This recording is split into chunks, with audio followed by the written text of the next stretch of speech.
As a fun fact, that's what I look like. I do not look.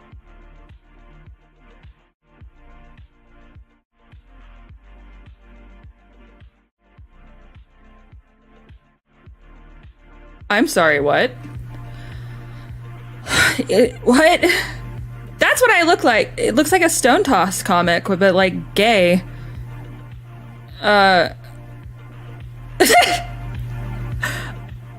I'm sorry. I just had to pause. I've asked Carlin before, I'm like, how? Again, I realize some people are her fan, but this woman, I don't know how she finds the things that she finds. I don't know how she does it. I've asked her for like pointers before, and she did like a bit. She just gets. And this took place 2 days ago. She is like right on top of it, and like it is a skill that I feel like very few other people have, is actually finding like original things. A lot of people, most people on the internet, and something again that when I'm making this criticism, I'm looking inwardly first. A lot of people on the internet that make content creators are oftentimes just reacting to other people's content or whatever, rather than doing their own original thing. Carlin does her own original thing constantly. She finds stuff like this constantly, and that's not easy, and she makes it look so easy. So again, look at this thing. His little sassy hand. All right, I'm sorry. I'm still trying to find like some of his stuff online. What in the hell?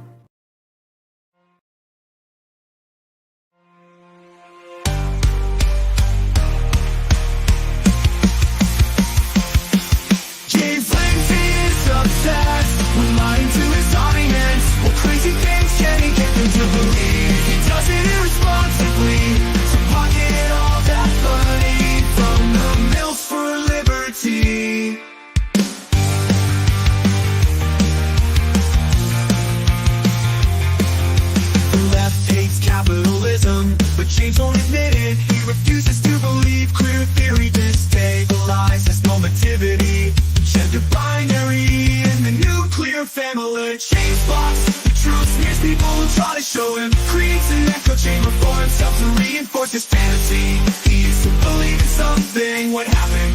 Mills for liberty. Gnostic sex cult, building his own world. A Gnostic sex cult, unhinged from reality. He's totally lost in what can we do? The mock him relentlessly. It's not a Gnostic sex cult, James. No, it's not. Stop lying to your audience. No, it's not. It's not Gnostic, James. Mary Nardini tells us queer liberation means the annihilation of capitalism. Catch up, James. Whiteness means capitalism. Queer theory hates capitalism. Whiteness means capitalism. Queer theory hates capitalism. Whiteness means capitalism. It's all about capitalism. Everyone knows it's capitalism. The socialists know it's capitalism. Wake up, James. It's capitalism. Whoa. The socialists know it's capitalism. Wake up, James. It's capitalism. It's all about capitalism. Everyone knows it's capitalism. The socialists know it's capitalism. Wake up, James. It's capitalism. It's capitalism. To pocket all that money from the mills for liberty. The left hates capitalism, but James won't admit it. He refuses to believe queer theory stabilizes normativity, gender binary, and the nuclear family. But James blocks the truth, smears people who try to show him, creates an echo chamber for himself to reinforce his fantasy. To believe in something, what happens for liberty? Gnostic sex cult, building his own world. The Gnostic sex cult, unhinged from reality. He's totally lost it. What can we do but mock him relentlessly?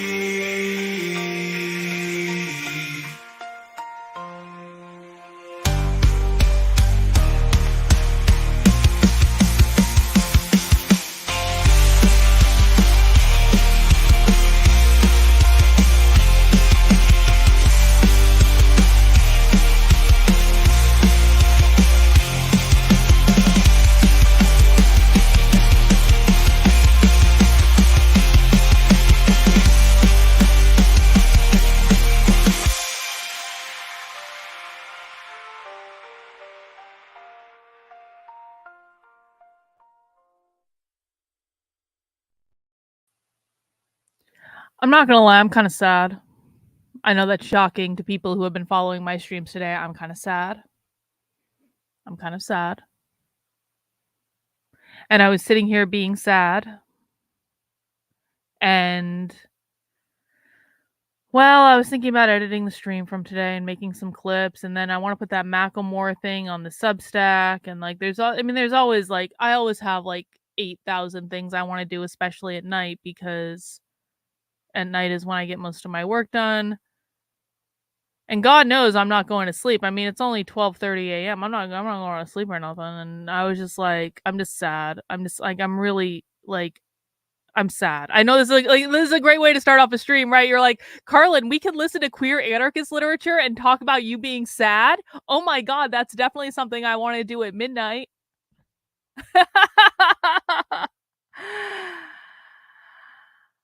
Oh God. Today's stream really hit me really, really hard. For those who missed it, well, let's just like do a too long didn't read. Like James Lindsay really has lost his mind. And it was something that we already knew, and like I there's always this like part of me that wants to hold out hope that I'm wrong. Like oftentimes when I say things like James Lindsay's lost his fucking shit, it's like I want to be wrong. I really do. I want to be wrong. And it was just like it was so obvious that I'm not wrong. And it was just too much. It truly felt to me like getting punched in the face. Not just once, but it felt like getting like punched in the face just like repeatedly, man. And so I was like, what the fuck? Because and I'm not going to go into a whole rehash, but it's just like it truly is unbelievable to me. So I thought maybe what would feel better is if I went live on the internet and listened to some queer anarchist literature or something. I don't know. Thank you, Nathan. I don't have any chocolate. Oh, maybe Victor, I think, bought ice cream. I'm not in the mood for ice cream. Victor lately is obsessed with like these Snickers ice cream bars. And I had one last night. It was all right. It was okay.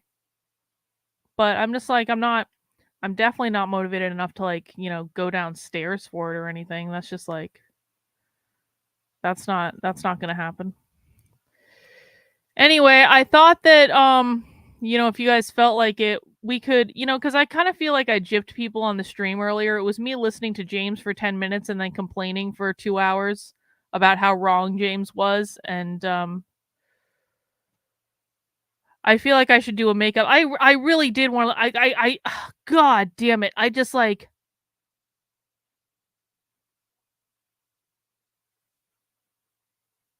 Well, I'm not sure if it's gonna be a good one, Rich, but welcome. I'm glad you got it live.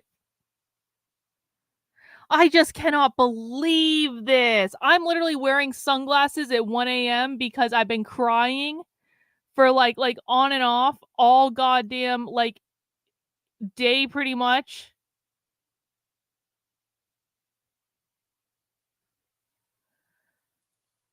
So I fell into the rabbit hole that James fell in, but it was so far-fetched I had to hop out of that hole. I hope he hops out of that bullshit. I mean, can he though? Can he back it out now? I don't think he can. James has surrounded himself with an echo chamber of people that are just reinforcing the delusion. And it's just like, and I know that Joshua was trying to help me on the stream earlier, and I know he's trying to do the best he can, but I don't know how to overcome this. I just don't know. And it's like, I really do feel like not only I feel like, I mean, this must be what Nick Fuentes feels like, because like I feel like the biggest adversary I have is not the left, it's fucking the right. And specifically in this case, it's James Lindsay. Like, he is my specific adversary. And it's not like I want him to be my adversary. I really don't. I never wanted that. I literally never wanted that.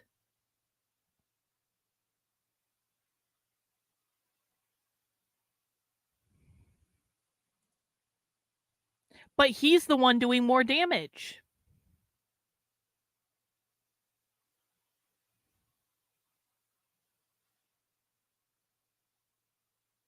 Anyway. I thought what we could do, just for funsies, is we could listen to some queer anarchist literature that James will never show you guys. And I thought we could explore some of the other writings of the Mary Nardini gang. We've already listened to through Queerest Insurrection.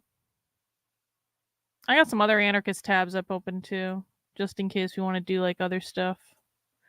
But I think this will be good for tonight. I've got this Mary Nardini gang playlist. I also have the other, like the classic Be Gay, Do Crime one. And so I thought we could just listen. And I don't know. Maybe listening to extremist, radical, queer, anarchist literature will cheer me up before I go to bed. This is definitely the thing you want to listen to before you go to sleep.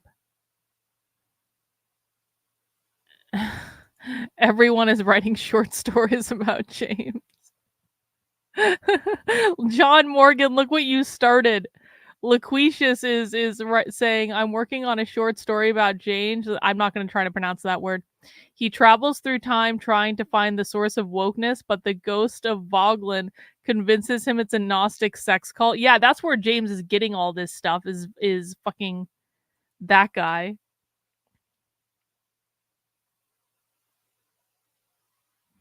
All right, John. Well, thank you for stopping by. Yeah, James can't walk this back. James literally wrote a book about this. I mean, I'm sure he could if he wanted to. He could say, that book, it was trash. I know I just wrote it I know I just released the book, but it's really trash. You really should, he can't do that. Oh God, I cannot believe he did this. I cannot believe he did this. Oh no, I did do a show with Michael Malice. I was about to say you never saw me with Michael Malice, but I did definitely do a show with Michael Malice. James Lindsay tweeted 40 minutes ago that people on college campuses doing the uprisings aren't protesters. In many cases, they're militants. Well,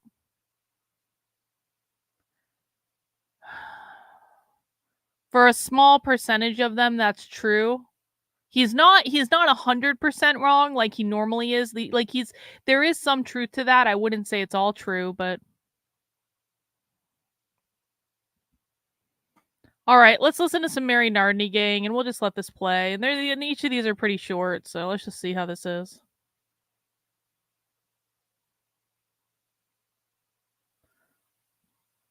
Why aren't you playing? Interview with the Mary Nardini gang from Vengeance 3. Vengeance. Does being a proletarian change for you being a militant queer? Mary Nardini. Being queer complicates the way we experience our role within capitalism. Queer bodies are often forced to sell their labor in ways that would be excluded from traditional Marxist narratives of what it means to be a worker. These include service workers and sex workers. These forms of exploitation problematize the often heteronormative and patriarchal ideas surrounding what is or isn't labor. Ultimately, the positions of queers and the proles intertwine. We are the class that has no control over our bodies. This means different things in various situations, but the bosses that manage our time and the interview... I didn't mean to do that. We are the classes that have no control over our bodies. That's what that just said. Hang on. Well, we'll start it like maybe around there or something. I don't know. I don't know where I accidentally went. So this is why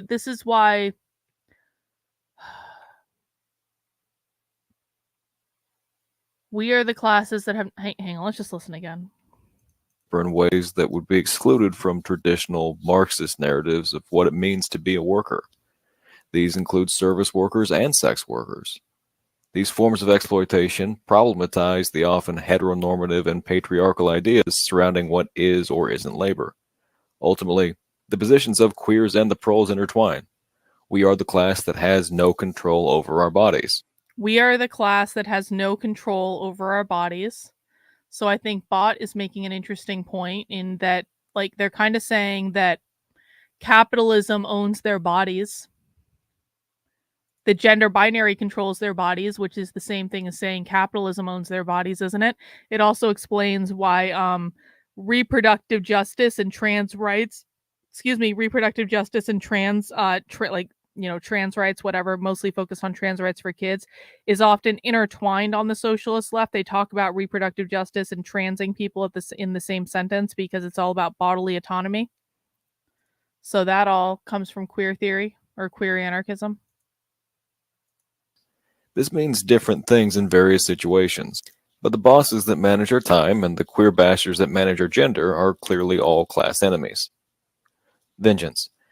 Why does both the spectacle and also the mainstream gay and lesbian movement seem to only identify with the middle and upper classes and never with the working and poor? Mainstream gay and lesbian movement. So they're explicitly distinguishing themselves from like normal gay and lesbians. And also just the activist movement too.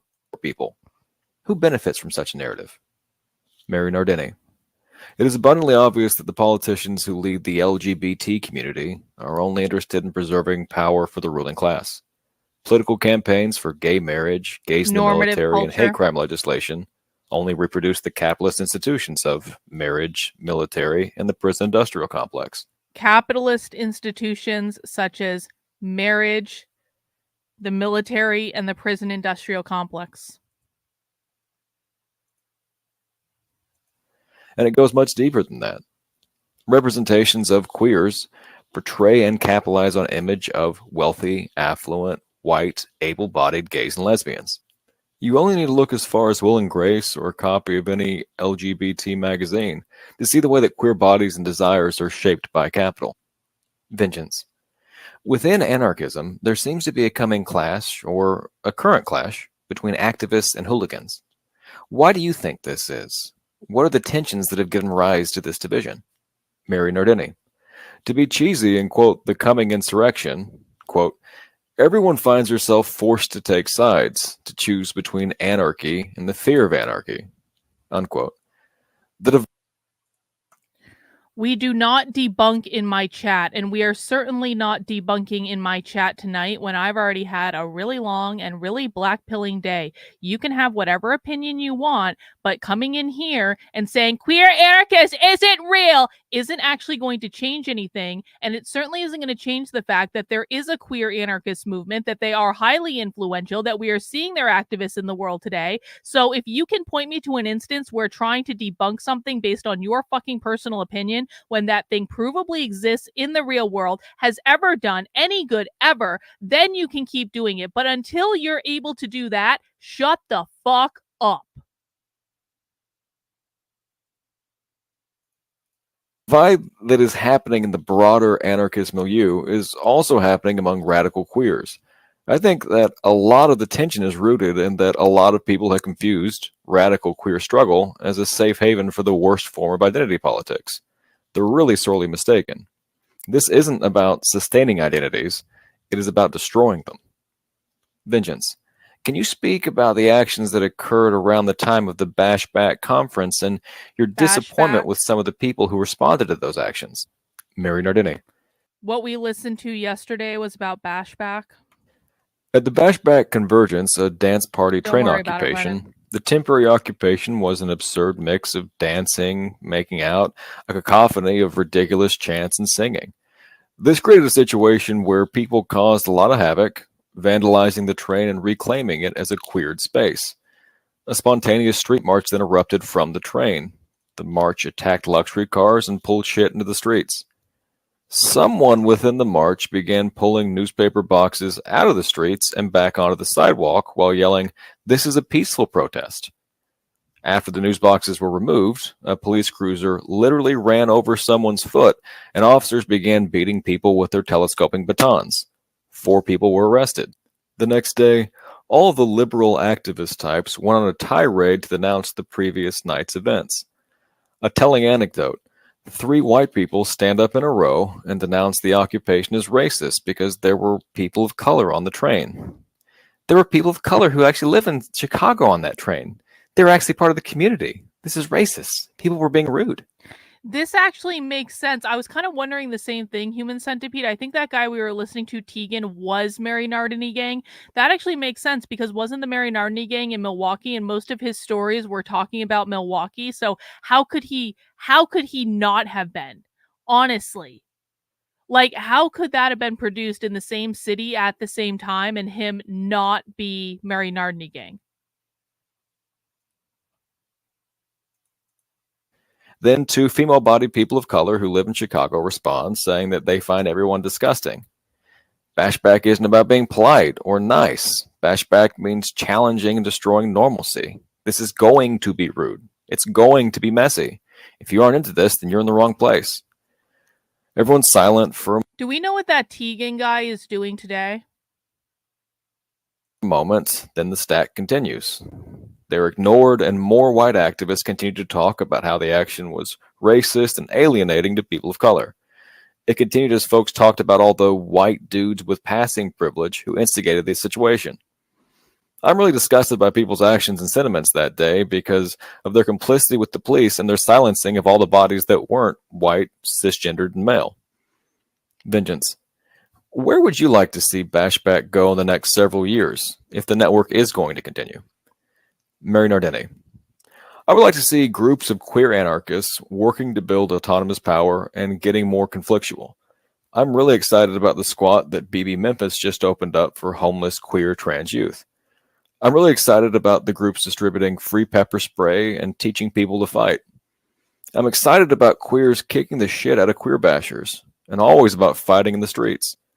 Whether people continue to organize under the name Bashback or not, I think that the network of wild-ass queers who hate everything is going to keep growing and building autonomous power. What is it to become beautiful? By Mary Nardini Gang. In June 2010, people in Oakland, California revolted, if only for a few hours. This resulted in the trashing and mass looting of a beauty supply store. The owner of the shop was quoted as saying, quote, "There were tons of them, not just a few, and they went for the most expensive wigs I had," unquote. No justice, no peace for the hoarders of beauty. Despite the kindergarten notion that all people are beautiful, most are not.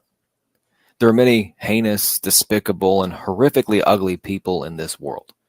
If society views someone as peaceful, honorable, and gorgeous, a beauty and becoming, must assume the enshrined subject is exactly the opposite. Those seen positively by the ugly at large are most often trying to rip off your snatch, steal from you, or doom your life to misery. See Gandhi, child rapist / state collaborator. Mother Teresa, that anti-condom bitch was responsible for the rapid spread of HIV. And FDR, a fucker who ordered Japanese Americans to concentration camps. To become beautiful is to constantly challenge colonialism and oppression internally and in creative ways externally. Challenge colonialism and oppression internally and externally. So this is important because we often talk about colonialism in terms of like taking indigenous land and privatizing it under the oppressive force of capitalism. That's why Israel are called the settler colonists, because they took indigenous land, Palestine, and they privatized it under the oppressive force of capitalism. That's why the left is on Palestine's side, not because most of them really care about Palestine. Although I will say this, Nick Fuentes in his Twitter space the other night, he kind of laughed at the idea of like, they're trying to say that these college kids are communists when really it's about Palestine. And it's like, and he kind of laughed it off. And I know why he did that, because that fits the narrative that he's trying to sell. But I'm going to say this, there are legitimate people in the college protests that do care about Palestine. The Free Palestine issue has been a thing for a really long time. And I do think that there are absolutely people that really do care. I think there are people on all sides that actually really care about what happens in Palestine. It's horrific what's happening in Gaza. It's horrific. I hope people have like sought out video on it, even if you like are not on my team on this one, but like what they're doing right now is horrific. I saw people falling off a roof an hour ago just trying to get like a humanitarian drop of food. Like several people, like it's just like it's unbelievable. And so I don't want to diminish the point that I do think that there are absolutely people involved in the college protests that are part of the Free Palestine movement, that have always been part of the Free Palestine movement, that this is their issue.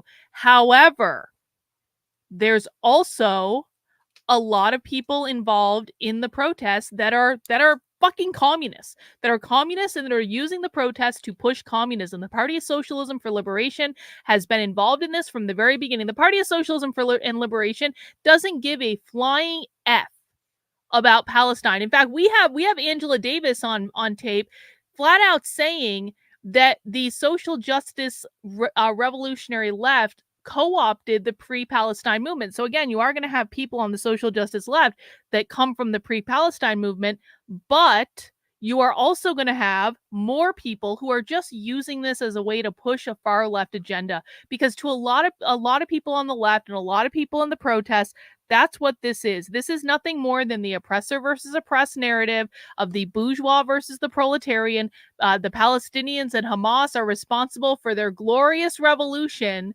against capitalism, and Israel represents the capitalist oppressor. And that is just reality. And so I understand why Nick said what he did in terms of like laughing it off. Oh, they're saying it's about communism. But bro, obviously it's about communism. They're calling each other comrade on these protests, bro. They're talking openly about Marxism. They're talking openly about abolishing capitalism. They're talking openly about abolishing the police. They're talking about all of the Marxist favorite talking points. Don't tell me this is just about Palestine. It is absolutely not just about Palestine. And I think you can acknowledge that while still maintaining the point. I just found an article written by Tegan in 2012 titled Queer Interrupted. Well, make sure you share that with us, Naruto. Appreciate it. Thank you.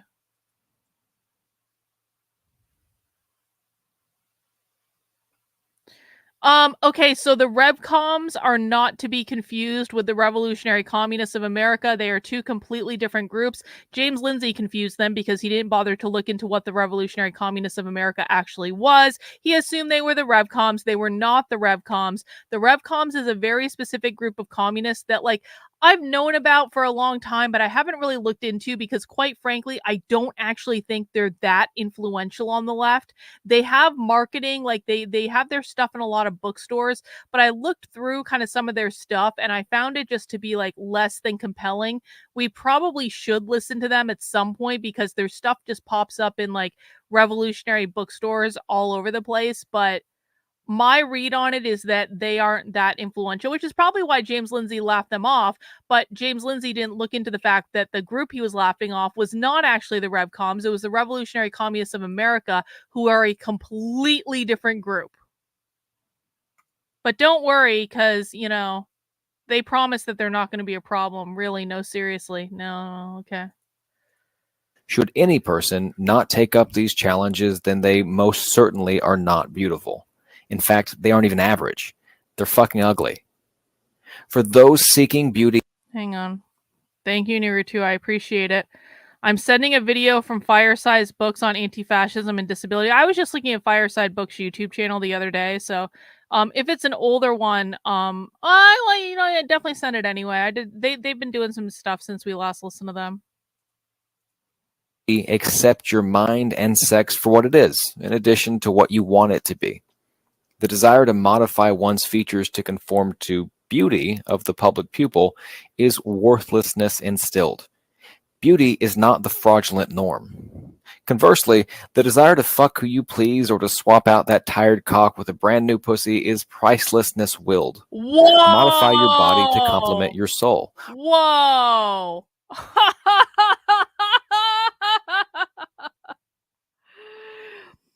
I just wasn't expecting that.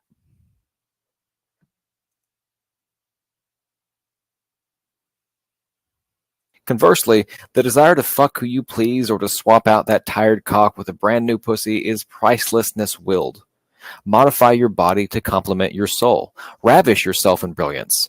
Beauty is the violent and persistent confrontation between your body and Cosmo. Crave it. Unfortunately, becoming beautiful is more complicated than it may seem. Truth be told, a total makeover may not be possible at all. Our external beauty has been so rudely taken hostage by patriarchal greed. This commodification of beauty may be one of our deadliest enemies. We all feel the need to be fake pretty, to vomit here, lift weights there, to purchase mascara or eat practically nothing. Commodified beauty negatively affects every person. Anyone who says otherwise is a liar. As long as we chase commodified beauty and not beauty in actuality, we are cursed to depression, illness, and weakness. No one can pay to become beautiful, only to accentuate their becoming.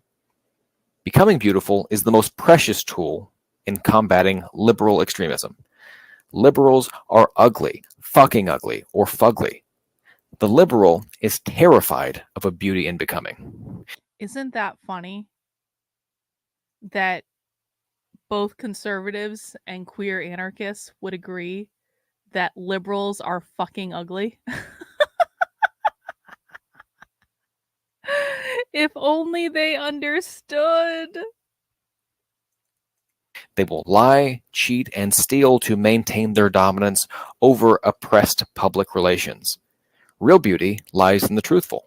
The established liberal fears the truth and the tactics that real change requires.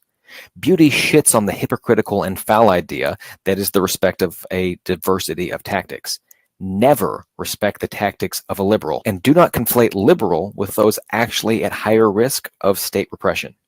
Have no patience for those who do. Ultimately, the beautiful threaten the established liberals' class, privilege, and racial superiority. The beautiful are the only true enemies of fascism. Barack Obama could never successfully wage a war against corporate fascism. He is corporate fascism. He is hideous. Well, so much for the fact that that people think Obama is their hero. How are they defining beauty? What do we think that definition? Did they already define beauty and I missed it?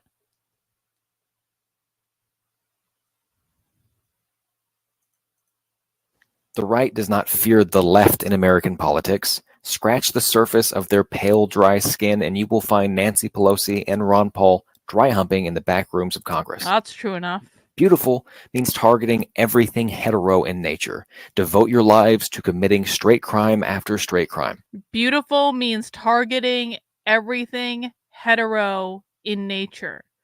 Devote your lives to committing straight crime after straight crime. Beauty is queer. Beauty is against the norm. This is what I said. This is what I said. Do you remember like months ago I was getting asked this all the time. People ask me like why do queer people all look odd? And I said it was because they're fighting normativity. Like the main goal of queer theory is to destabilize normativity. So of course they're not going to have traditional beauty standards. They're going to try to look odd because they're trying to queer beauty.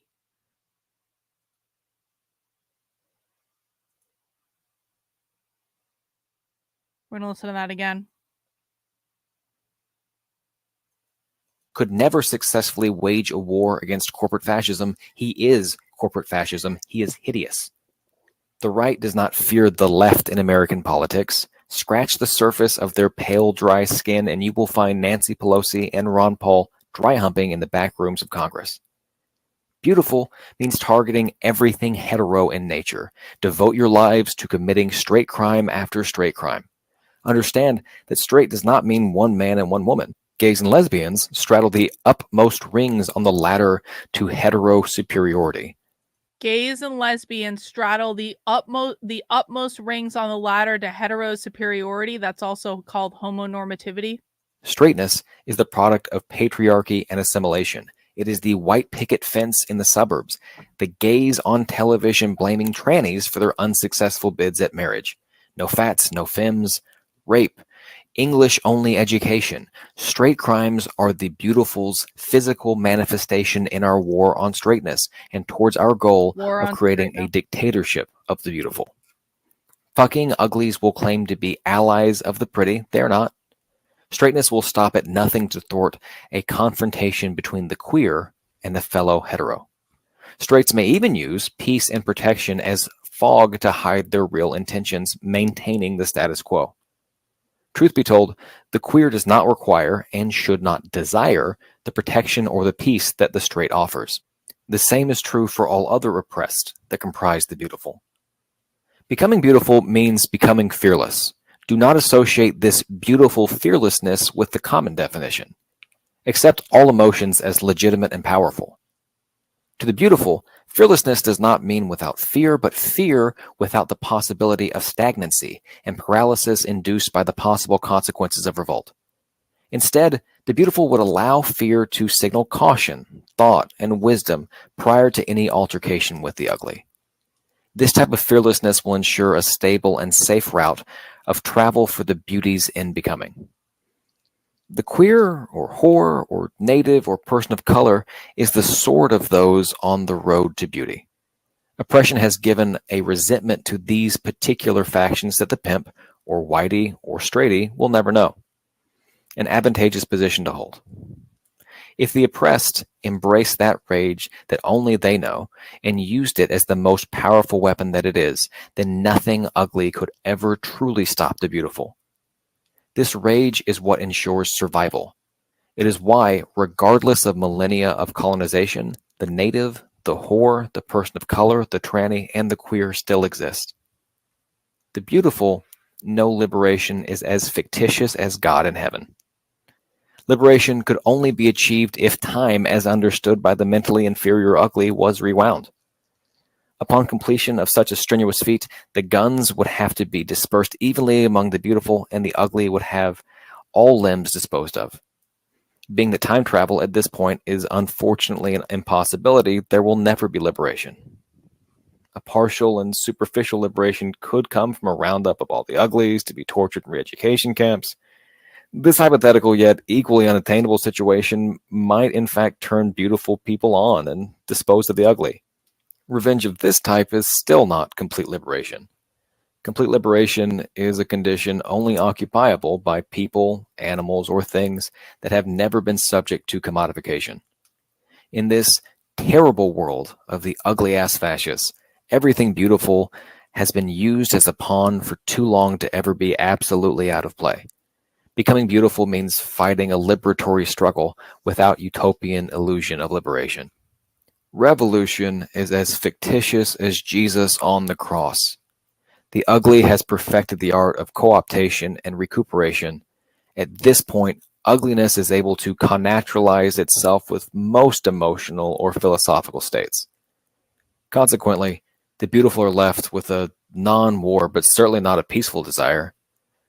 All there is to be embraced by beauties in becoming is a debauched nihilism, a collective hedonism, not to be confused with apathetic debauchery.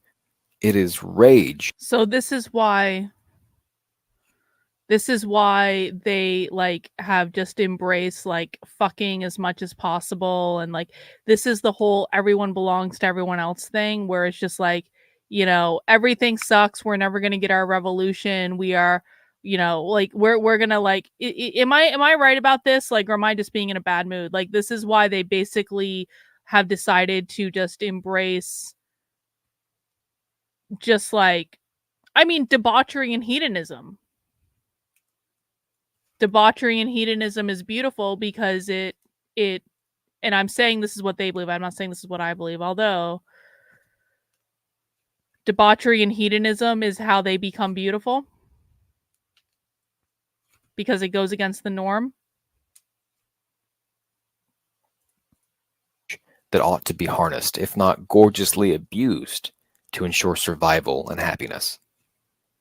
Under the thumb of an omnipotent yet hidden in plain sight fascism, utmost stealth is something to be considered by beauties in becoming.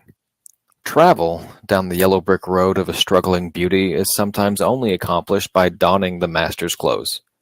This is true for whores of all types, whether assimilationist or countercultural, whether corporate or street, whether on the path of fraudulent beauty or pounding the yellow brick. We all sacrifice ourselves to manipulate the enemy. The mirror is a weapon. Smash it only after the black flag has burned. To this end, nothing is more important than keeping goals set high and consciences guarded. Discover your beauty. Keep your beauty close to your heart. Have faith in your beauty. Hold on to your beauty. Feel your beauty. Know your beauty. Caress your beauty. Finger your beauty. Eat your beauty. Fuck your beauty. Beauty is your only secret, paraded as you must. Become as beautiful as you can. Above all, be your beauty. Those deserving of beauty know that one day the world will belong to the beautiful. Becoming beautiful is the youth's only hope. Becoming beautiful is an extreme measure, sure, but it is the only Becoming beautiful is the youth's only hope. That means becoming queer. path to happiness, love, self-fulfillment, and revolt. The war may not be here. Becoming beautiful is the only path to happiness and self-fulfillment. It may never come, but the beautiful have almost arrived. Although sharpening the sword's blade while living in the non-war is essential, becoming beauties must dust off time's old layers of illusion. The illusionary layers being revolutionary war against ugly people resulting in ultimate liberation of trannies and queers. So illuminate rage and resentment. These distinct emotional logics are the only weapons accessible to pretty people that can never be incorporated into the army of ugly pricks. Dispel your illusions for the sake of beauty. Revolutionary war is impossible. Liberation is impossible. Queer ultraviolence is beauty. Wow. Okay. Whore Theory Horror by Mary theory. Nardini Gang. For the whore, it is of extreme importance to be at all times stunning, both in appearance and intellect. As faithful deviants of femininity, we have a certain responsibility to display a well-versed hatred towards everything pristine and bland. Little Against boys and girls normativity. need more examples of filth in their life. Crazy, beautiful cunts to admire. What? They must Whoa.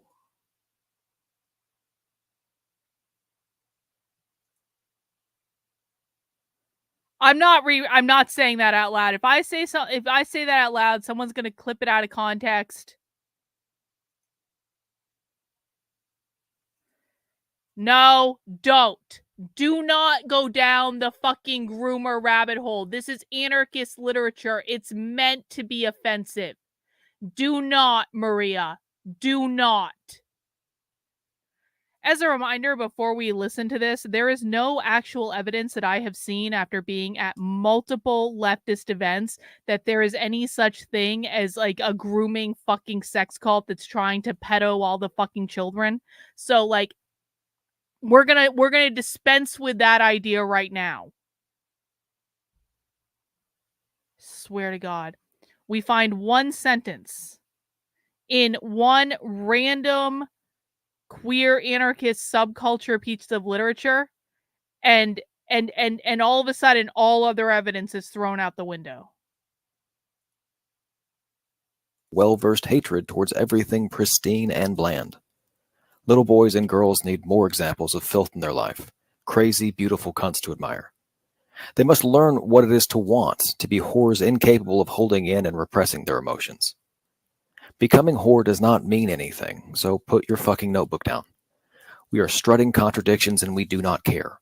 If you cross us, we will annihilate you and everything you love. If you fuck us, we will break your heart, or maybe fall in love and hate you forever. We are addicted to the disgust of society, corrupted Jean-Fiers that know no restraint. We want to destroy everything, in diamond-encrusted high heels. The violence of our desire tastes unlike any other bodily fluid. It is a poisonous venom that only the most masochistic of bodies can encounter and crawl towards for a second helping. We invite men in, waiting for the degradation that will warrant vengeance, and until then we just shove their cocks in our mouths and swallow. Whatever. We gaze at our body's image in every reflection we find and can't help but fuck ourselves all day long because we are so incredibly beautiful. Our Queer. insecurities are displayed like sparkling gold crowns on top of our pretty heads. We couldn't be more proud or ashamed of our many imperfections. So this sounds a lot like fat studies to me. Does this sound like fat studies to anyone else? Gee, I wonder why. I wonder why this is sounding more and more like fat studies. Let's listen again. The socialist finds the fascist to be sexually repressed and think that kids needs to be exposed to sexuality to not end up as fascists. Derek Jensen. Who's Derek Jensen? Well, so in my head, I place disability studies and fat studies under queer Marxism, because like all the disability and fat study stuff that we've listened to, it's always seemed to be alluding back to like things that we've also heard in queer Marxism. So it doesn't actually surprise me that they're talking about it in this way, because that's just how I've kind of always thought about it. Let's listen again. We gaze at our body's image in every reflection we find and can't help but fuck ourselves all day long because we are so incredibly beautiful. Our insecurities are displayed like sparkling gold crowns on top of our pretty heads. We couldn't be more proud or ashamed of our many imperfections. We are horribly vain, and every whore knows that only another whore can satisfy her needs. Whore is not a sexuality. Such a thing does not exist. Our orgasms are inseparable from our hatred, from our fashion and fears. Nothing makes us come that doesn't also revolt us in some way or another. We experience this world as an ugly little playground for our fantasies, and these dirty thoughts can... This has nothing to do with narcissism. Please stop. Oh, guys, swear to fucking God. This has nothing to do with narcissism. Narcissism is a specific personality disorder. Every time you use the term narcissism to refer to something that you don't like or that you don't understand, you are diminishing what actual narcissism is. It's not about sex. That's not what it's about. Not possibly be contained within any designated area of sex. Sex for us is turning heads, scraping knees, and pissing anywhere but in a toilet. If you see a whore swinging her hips... What is the goal of queer theory? Let's establish what this is about. What is the goal of queer theory, queer Marxism? Pop quiz. I know it's 1 a.m., but you're still getting a pop quiz. What is the goal of queer Marxism?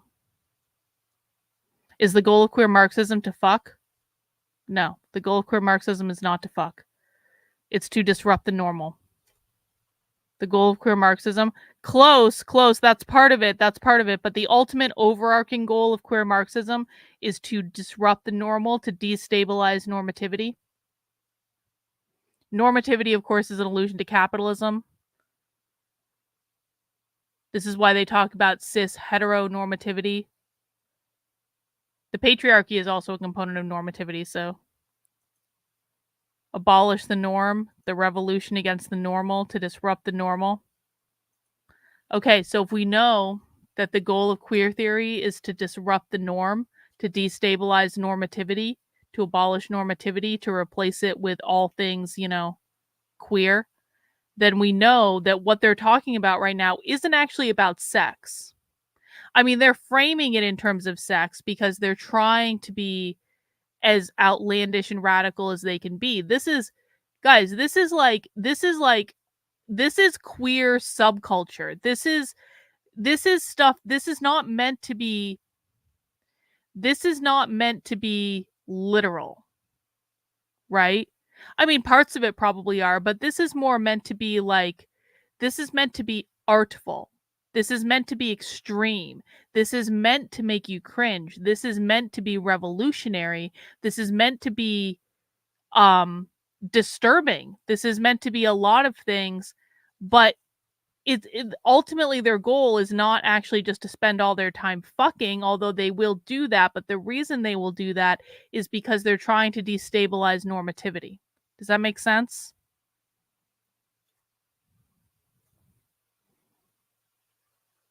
I don't think we have proof for that, Kyle. A lot of them are in normal relationships, so I wouldn't say that. And I would caution anyone to, like, stop making assumptions. And Kyle, I'm not trying to pick on you, but I just see people do this an awful lot. Stop making assumptions about things just because what you're trying to do is you're trying to apply your value system to theirs. Eric, that is not funny. Do not bring that shit into my chat. So, like, when you're trying to apply your value system to theirs, it is easy to make assumptions about things, but we don't have any evidence that they're trying to erase the concept of a normal relationship. And in fact, we have a ton of evidence to the contrary because a lot of them are in normal relationships. So if they were trying to erase evidence of a normal relationship, then they wouldn't be in normal relationships. They are trying to abolish the nuclear family, but they think that, like, I'm cautioning people against making assumptions that there's no evidence to back up.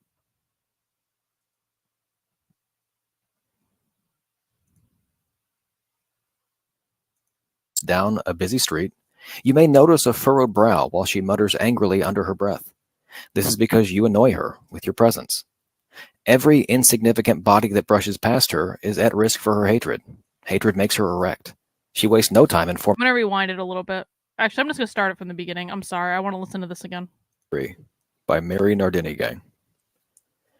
For the whore, it is of extreme importance to be at all times stunning, both in appearance and intellect. As faithful deviants of femininity, we have a certain responsibility to display a well-versed hatred towards everything pristine and bland. Little boys and girls need more examples of filth in their life, crazy, beautiful cunts to admire. They must learn what it is to want, to be whores incapable of holding in and repressing their emotions. Becoming whore does not mean anything, so put your fucking notebook down. We are strutting contradictions and we do not care. If you cross us, we will annihilate you and everything you love. If you fuck us, we will break your heart, or maybe fall in love and hate you forever. We are addicted to the disgust of society, corrupted Jean-Fiers that know no restraint. We want to destroy everything, in diamond-encrusted high heels. The violence of our desire tastes unlike any other bodily fluid. It is a poisonous venom that only the most masochistic of bodies can. The violence of their desire is the thing that tastes the best to them. So this is about raging against the normal. Like what was the name of the protest that happened in New York the other day? Rage, Day of Rage. It's the same thing. It's about, oh my God.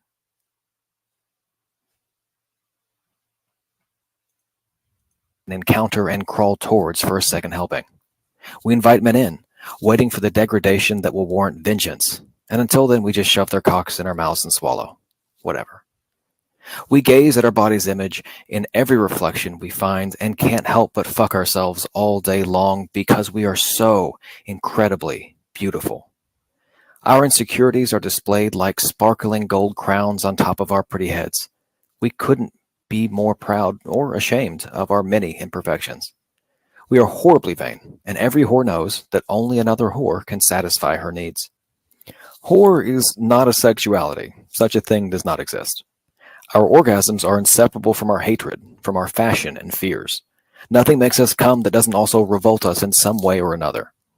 We experience this world as an ugly little playground for our fantasies, and these dirty thoughts cannot possibly be contained within any designated area of sex.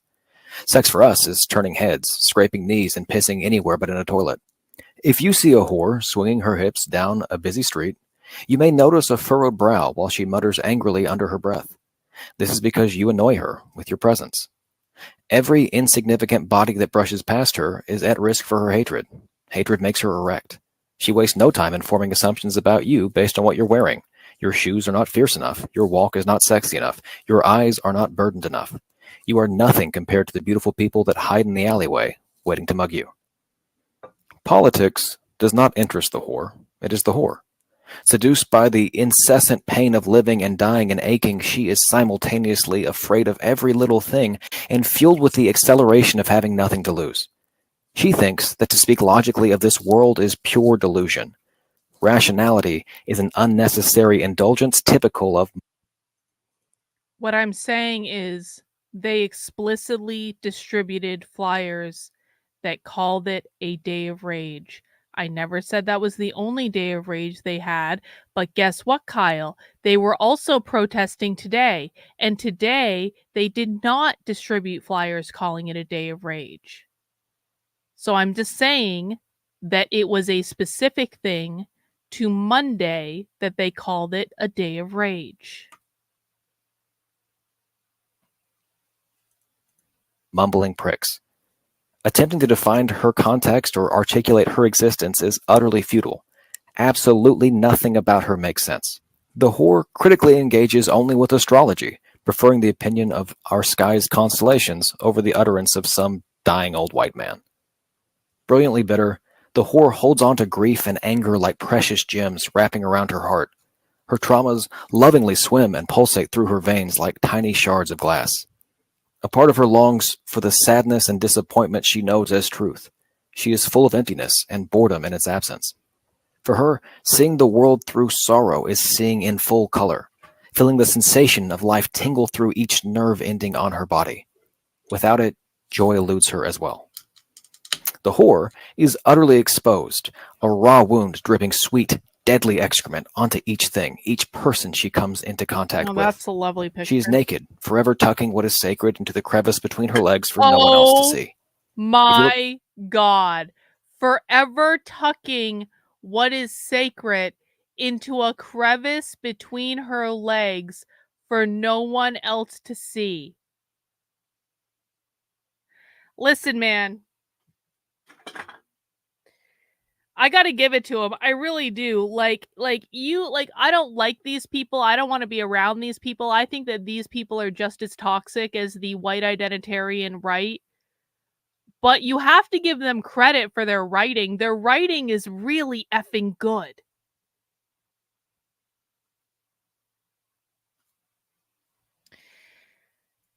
And I'm just saying, since clearly you haven't had enough of a beating from earlier, that yesterday the flyers for the protest that were distributed specifically called it a day of rage.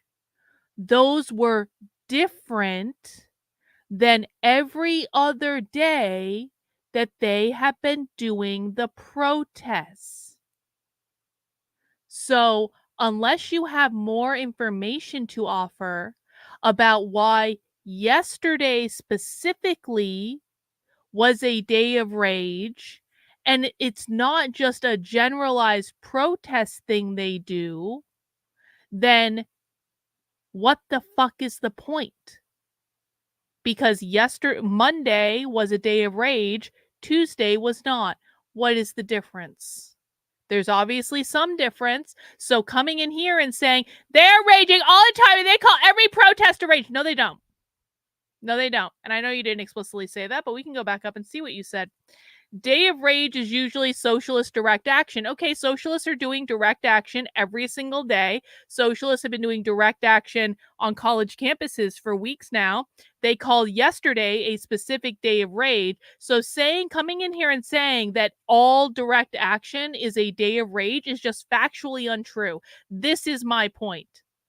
This is my point.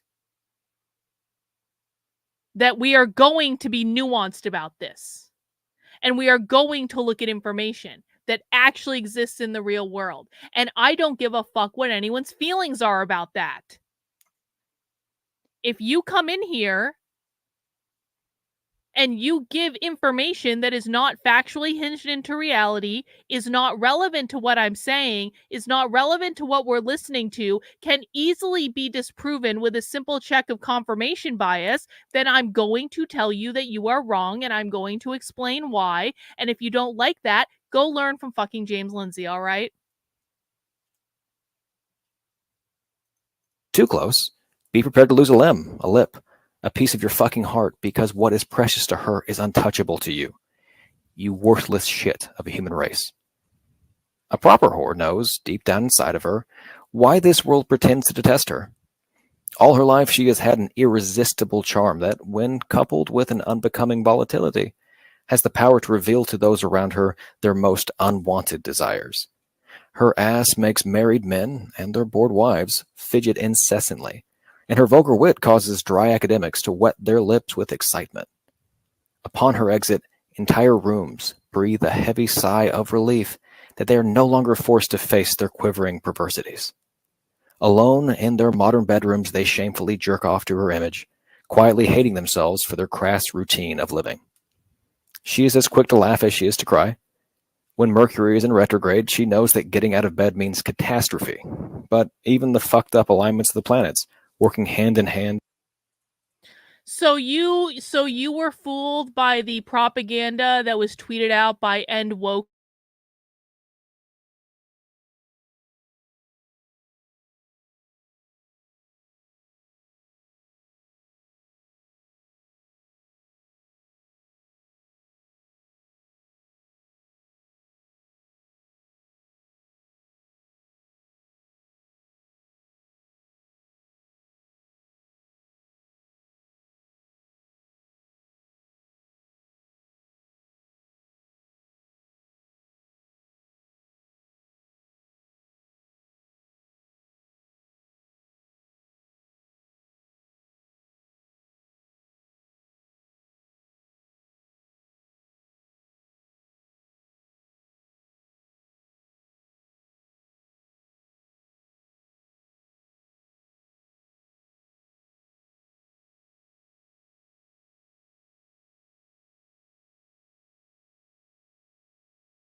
I'm back.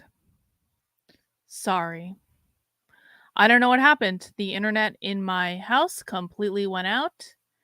And that sometimes happens at night for no good reason. And I don't know how to fix it. And now everything is fucked up. And I just had to restart my computer because, of course, the internet wouldn't actually come back until I restarted my computer. Hang on 1 second, please. Sorry for the delay, but that's just what happens when you have shitty internet in your house. Why I have shitty internet in my house, I really have no idea. Because I am supposed to have Comcast's highest level of internet because my husband works for them, and so we're supposed to have the highest level of internet, but apparently even the highest level of internet still leads to shitty internet when it always goes out in the middle of the night for no good fucking reason. Okay, let me just get everything back up and running here because everything had to shut down on my computer. Because why wouldn't it? Why wouldn't it? Why wouldn't it? So apologies, everyone, for the delay. Probably lost everyone in that, which, per usual.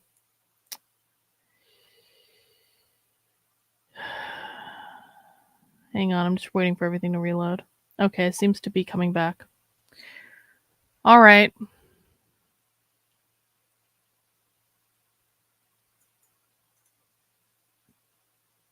Do you have evidence of that? I don't know what the distinction is.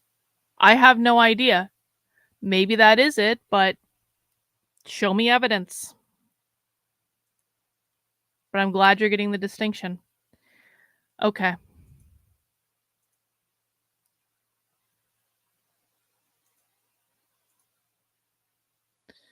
Let's see. I want to go back to the playlist on this, though, because the playlist is going to be much easier to listen to. Because it's just going to play. Interview with the Mary Nardini. We already listened to that.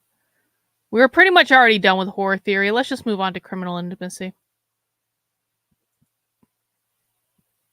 Criminal Intimacy by Mary Nardini Gang. Quote, because the night belongs to lovers. Because the night belongs to us. Unquote. Patti Smith. Part 1. On deadness. To live in this culture is to be dead. Bare. Deadness is the affect and the aspiration of dominant social membership. It is the social relationship wherein life is reduced to exchange and capital. It is everywhere, in those walking the streets without ever meeting the eyes of another, and the exchanges. No, don't fucking do this. Don't fucking do this. Don't fucking do this, you piece of shit. Do not do this. In the aisles of a department store, in the pews of church.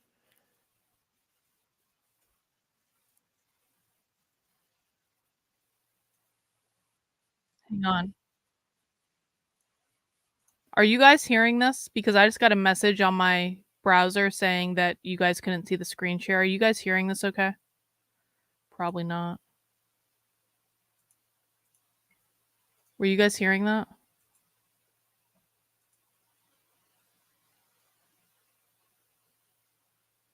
Okay, but I'm not asking if you hear me. I'm asking if you hear the video.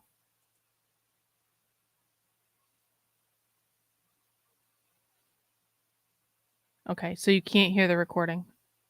Okay, now I'm getting mixed messages. Did you? Okay, we're just going to restart the video. Tell me if you can't hear it. Criminal Intimacy by Mary Nardini Gang. Quote, because the night belongs to lovers. Because the night belongs to us. Unquote. Patti Smith. Part 1. On deadness. To live in this culture is to be dead. Bare. Deadness is the affect and the aspiration of dominant social membership. It is the social relationship wherein life is reduced to exchange and capital. It is so they basically think that everyone who is like not queer is dead inside. Like to be normal is to be dead, to be queer is to be alive, sort of thing. Do they think that you have to be queer in order to live life to its fullest? You have to be queer to not be like so basically like queer is like escaping from the matrix. Then a queer like you're walking, like if you're a capitalist, you're just walking around dead inside, just like stuck in this machine, but like you basically are escaping the matrix. Am I right about that? When you become queer, you're escaping normativity. Oh, wrong thing. Everywhere. And those walking the streets without ever meeting the eyes of another, in the exchanges of service work, in the aisles of a department store, and the pews of church, in capital and heteronormativity, in law and morality. Everywhere it is the logic of death. The unthinkability of our desires is reiterated over and over again. Power and control are written on our bodies. What is passion, desire, adventure, play? What but catchy slogans for adverts? Our love and our appetites and our very bodies are inscribed within this culture. Capital is written on our bodies. We dare not dream. How could we conceivably want more than this? And the agents and exertions of biopower, the boots of queer bashers, the panoptical ever-present surveillance cameras with the flashing blue lights, the sirens and guns of the police, the campaigns for gay marriage and military service, the lingering pains of monogamy and such shapely mannequins, ad nauseum, stand everywhere, erected as checkpoints, guaranteeing the impossibility of anything else. Life, stripped bare, is nothing more than raw survival, banal, cold, numbing. Could it be more clear? Heterocapitalism, this culture, this totality, Heterocapitalism. is I've out never to heard destroy that. us. Part 2. Taking and sharing on getting what's ours. The machinery of control has rendered our very existence illegal. We've endured the criminalization and crucifixion of our bodies, our sex, our unruly genders. Raids, witch hunts, burnings at the stake. We've occupied the space of deviance, of whores, of perverts and abominations. This culture has rendered us criminal, and of course, in turn, we've committed our lives to crime. In the I criminalization, mean, that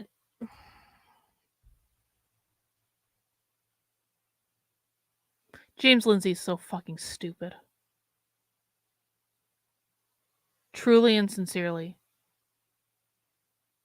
James Lindsay is so fucking stupid. If he's based on what we heard today, he does believe this.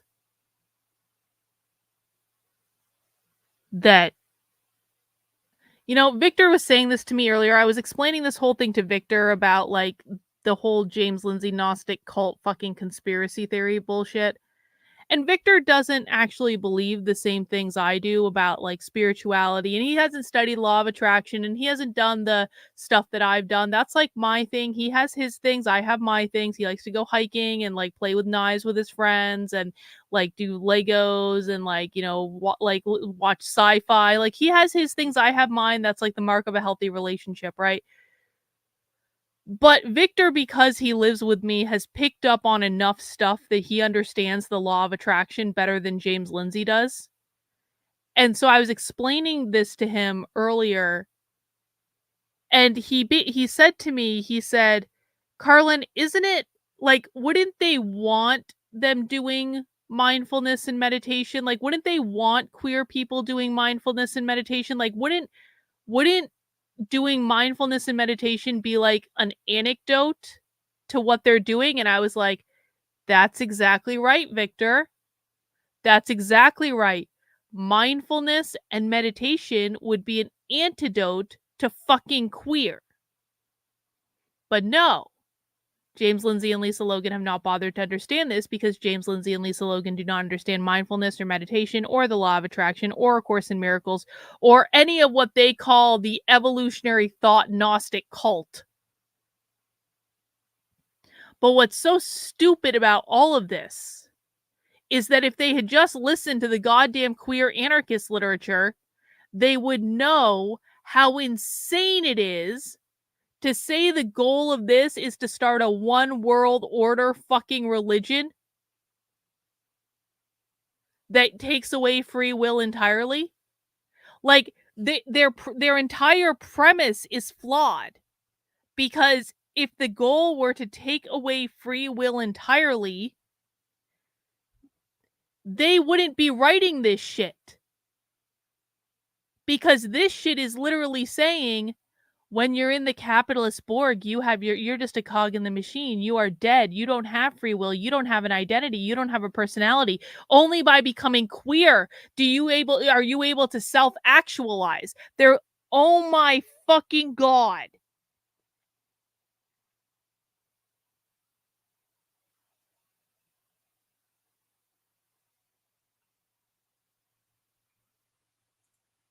They think queer makes them free.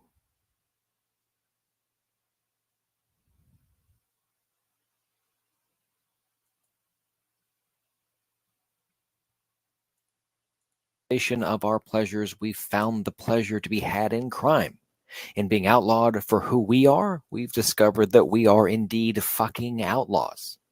Many blame queers for the decline in this society. We take pride in this. Many believe that we intend to shred to bits this civilization and its moral fabric. They couldn't be more accurate. We're often described as depraved, decadent, and revolting, but oh, they ain't seen nothing yet. Let's be explicit. We are criminal, queer anarchists, and this world is not and can never be enough for us. We want to eliminate bourgeois morality and make ruins of this world.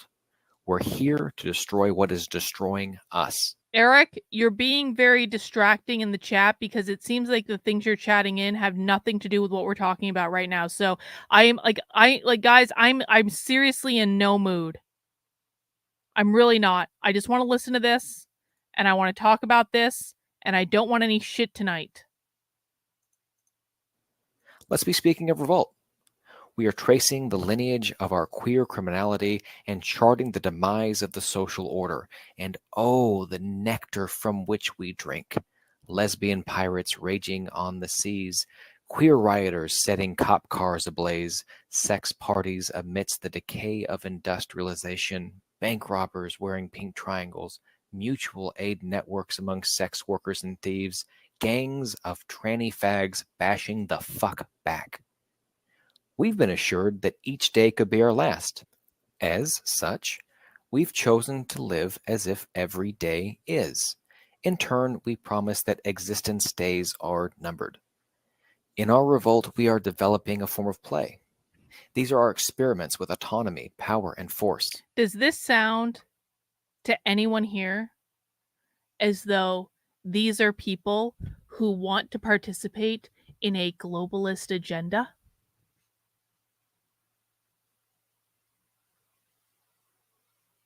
Does that make any sense at all?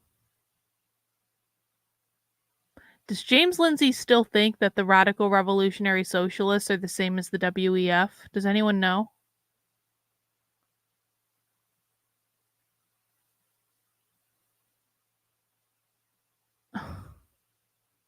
Yeah, it sure sounds like they hate the idea of global. Well, I don't think they hate the idea of globalism, but I think that they're not. I think that they want globalism, but they want to be the ones in charge. So I don't necessarily say that I wouldn't necessarily say that they hate globalism, but they sure as shit don't like.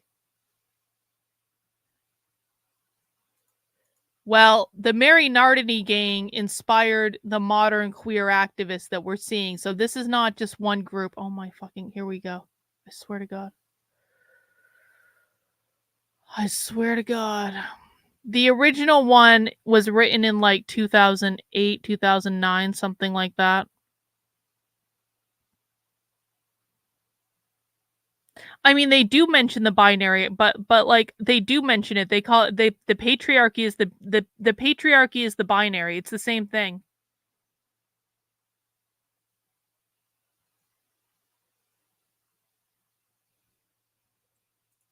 I wouldn't frame it like that. That sounds like a conservative interpretation of what's going on to me that has no basis in what we're actually listening to. So I wouldn't frame it like that.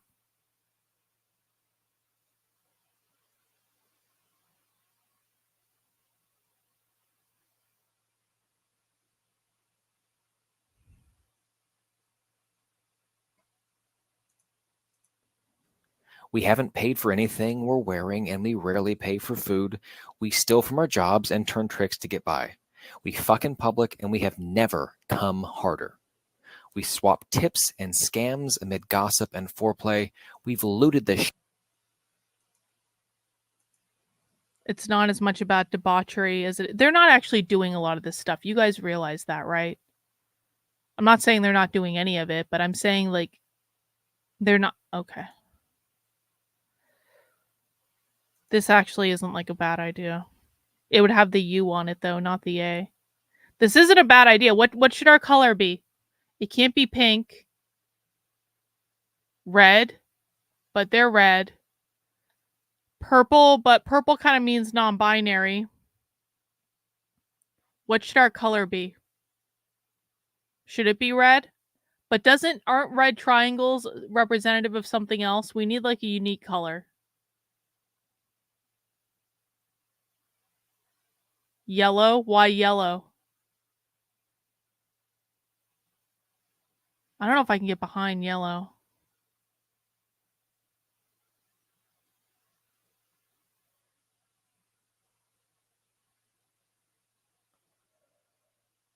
Well, gold is the libertarian color, not yellow. Okay, well, that obviously needs some work, so it's not a bad idea, though. shit out of places and delight in sharing the beauty. We wreck things at night and hold hands and skip all the way home. We are ever growing our informal support structures and will always have each other's backs. In our orgies, riots, and heists, we are articulating the collectivity of and deepening these ruptures. Part 3. On criminality, world-making, and becoming whatever. The ecstasy and electricity of crime is undeniable. We've felt the sweetest adrenaline rushes as we've dashed from security and blown each other on the bus. And nothing offers up the feeling of being alive more than the weight of a hammer through the facade of capital. Crime helps me get out of bed every morning. We queers and other insurgents have to. It is goddamn bizarre to me that the most radical among the far left are obsessed with abolishing capital, taking a hammer to capital, doing everything to destabilize capitalism, normativity, like whatever. They're obsessed with this. They talk about this all the time. It is almost exclusively what they talk about. And yet what we're handed from James Lindsay is capital, like talking about abolishing capitalism is child's play. Talking about a Gnostic sex cult, globalist, Oprah, United Nations, law of attraction, conspiracy theory is based. I see, like, is he just trolling everyone? Like, does he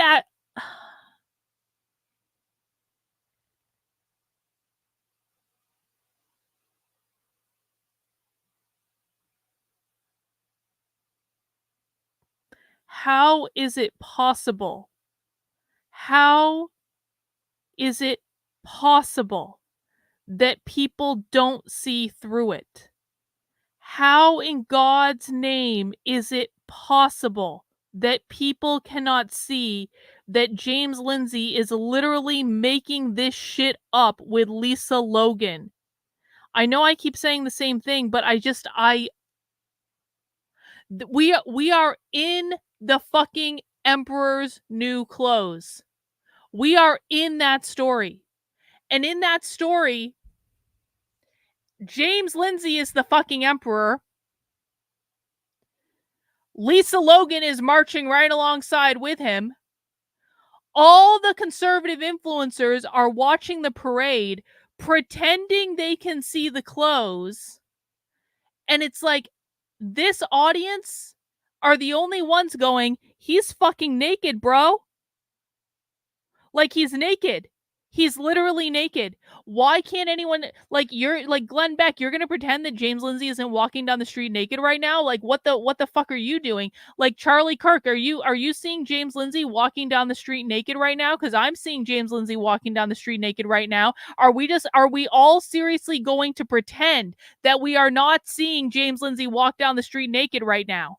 Like, is no one going to say anything? Oh wait, James Lindsay is playing a fucking pipe as he's walking down the street, and he's literally taking millions of parents along with him, and they're all like, he's walking down the street and he's going right off the fucking cliff, and we're still all going to pretend this is normal, and we're still going to pretend that, like, we can't see evidence that is right in front of us.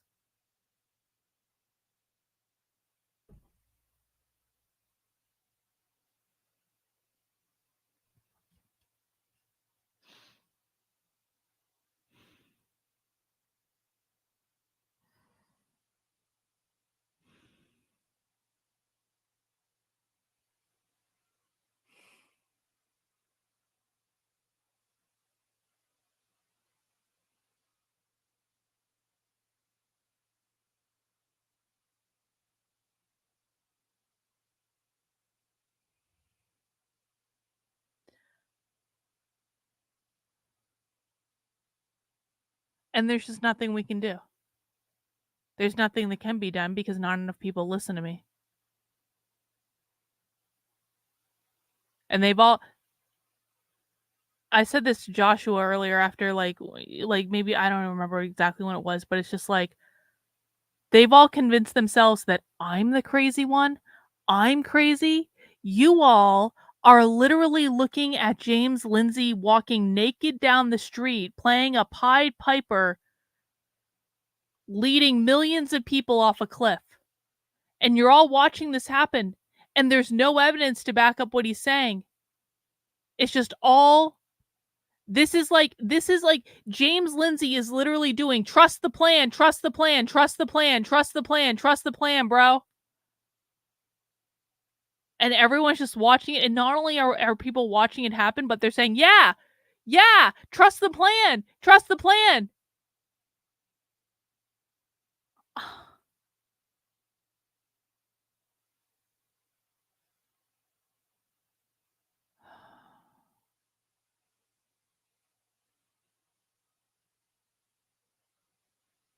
And they all treat it like this is some sort of game.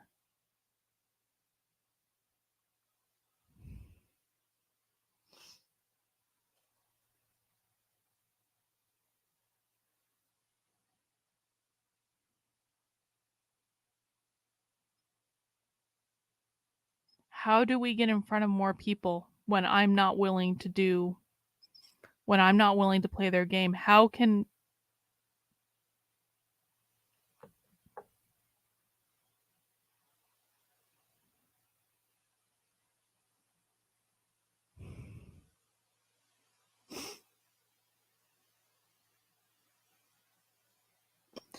what is the greater virtue? Is the greater virtue that I sell my soul in order to get the truth in front of more people? Or is the greater virtue that I don't sell my soul and James Lindsay just keeps leading people right off a cliff? And is it even possible at this point? Is it even possible? Let's just say that we decided, or that I decided, that the greater virtue was selling my soul in order to reach more people. Is it even possible to do it at this point? Would it even make a difference? Or would I just be selling my soul for no good reason?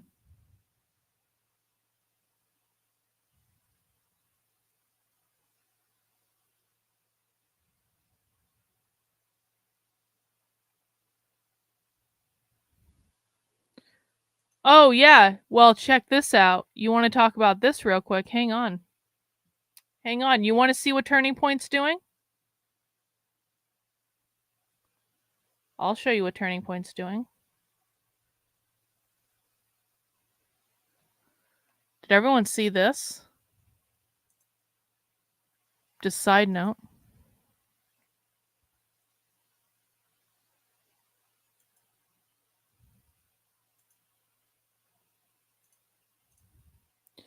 Did you guys know that Turning Point USA has a secret Israel website?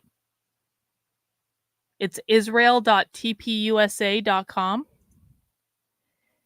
And this is apparently what they're sending their Jewish donors to try to distance themselves from Candace Owens. Did everyone see this? Thank you for contacting Turning Point USA. Below, we provide a list of articles and videos so that you can fully understand Charlie and Turning Point USA's unapologetic support of Israel and the Jewish people.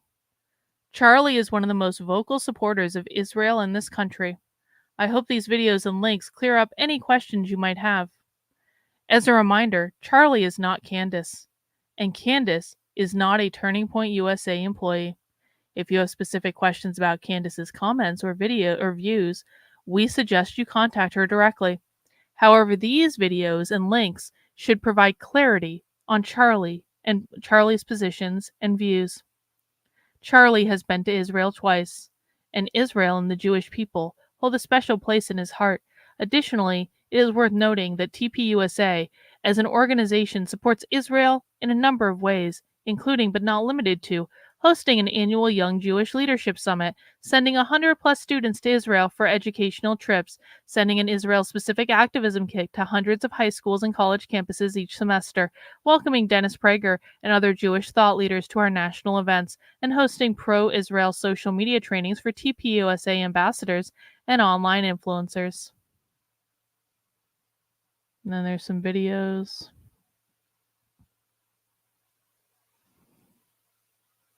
Look at that. Look at that. Isn't that nice? Isn't that special?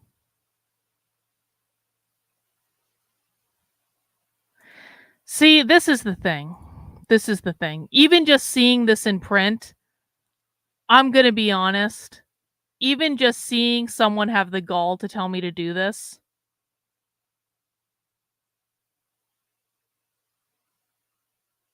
nah. No. Mm-mm. No. Not going to happen. Not going to happen. I know there was a brief moment there, like 3 minutes ago, where I was contemplating actually doing this, but now actually seeing this in print, let me just make this abundantly clear.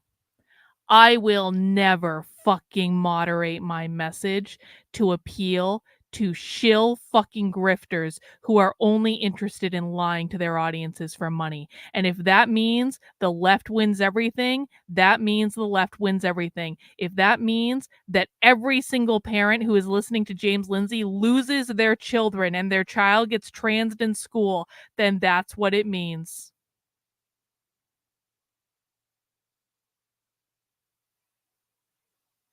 Absolutely not. That will absolutely never fucking happen. And if people don't want to listen because she has a mean tone and she is mean to me and she is so mean and she's a big meanie and she is so mean and she is so mean and she yells on the internet and fuck her and she's such a bitch and then they can suffer. And I will laugh when they suffer. I will eat popcorn and celebrate when they suffer because it will be their own goddamn fault.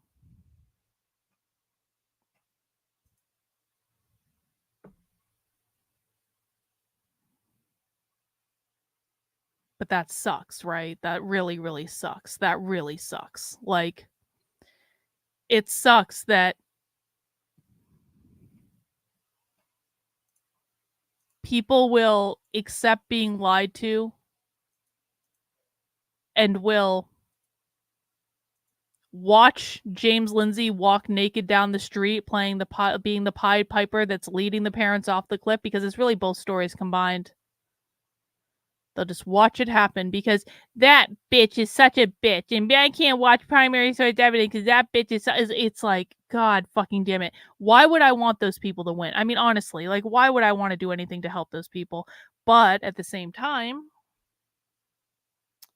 if more people don't come and start waking the fuck up and start hinging themselves back into reality, then we're all fucked. But we're all probably fucked anyway, and so.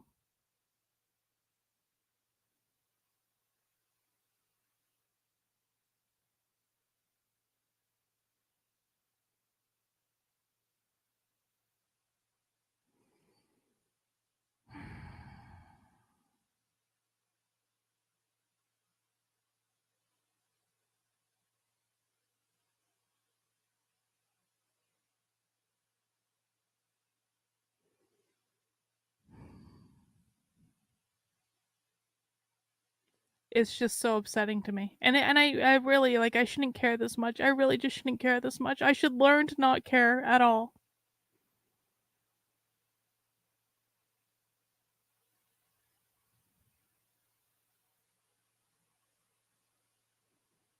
But it really is upsetting to me.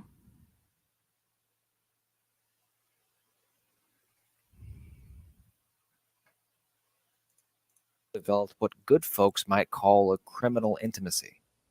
We are exploring the material and effective solidarity fostered between outlaws and rebels.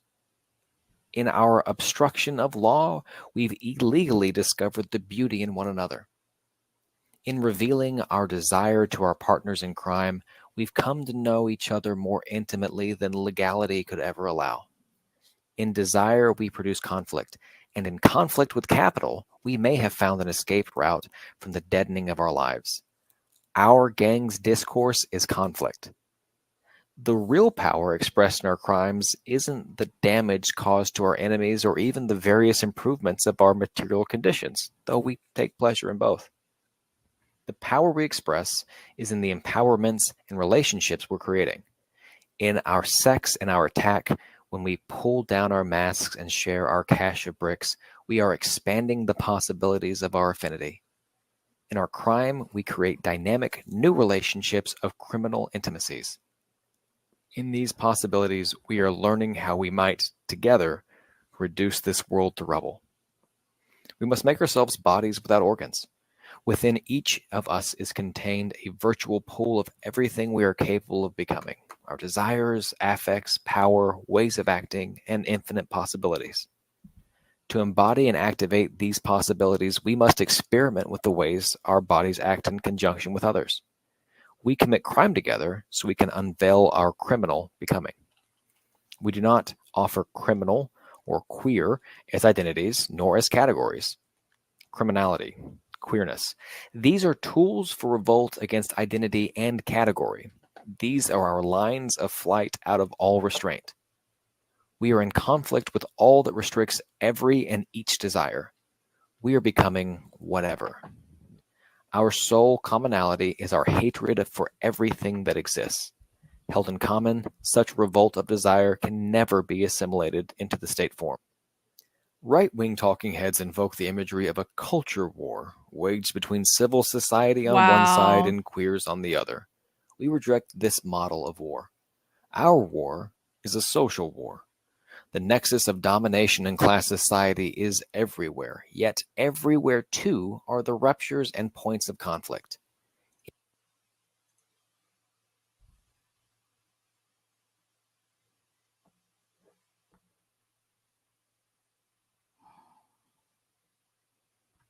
The mutation of cultural Marxism came from this. Did James Lindsay, when he was talking about cultural Marxism, ever talk about how, like, the origin, like, when things mutated? Did he ever pinpoint that? I never read his book. I haven't read any of his books. I do actually own them, but I haven't actually read them. I thought maybe I would at some point, but I just never did. Like when he was talking about race Marxism, did he pinpoint when like they started implementing cultural Marxism rather than just economic Marxism? Does anyone know? Or why? Or how that happened on like a mass scale all at once around the time when this stuff was written?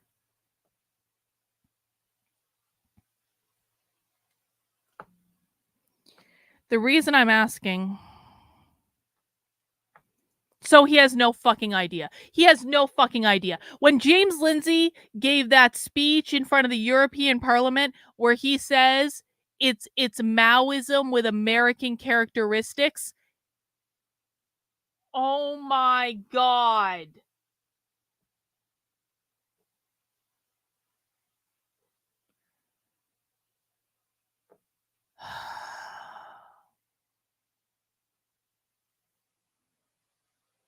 He didn't fully understand what did he define as the American characteristics? Did he have a definition of American characteristics? Did he like because this is the fucking American characteristics. This is the mysterious and unnamed American characteristics from that speech he did in front of the European Parliament. The reason I'm asking this is because they just said that conservatives are positioning this as a culture war, but we reject that framing. For us, this is a social war in which we are applying the elements of class society to everything social. We are going, and what that fucking means is that we are applying the idea of capitalism to everything, to race, to gender, to sexual identity, to environmental justice. Mao didn't do this to disability studies, to fat studies, to healthcare, to education, to everything. This is why every single thing leads back to abolishing capitalism. Mao didn't do this, not in the way I'm framing it. Perhaps I'm not being clear because I'm doing this extemporaneously. I haven't thought this through or anything because I'm reacting to this.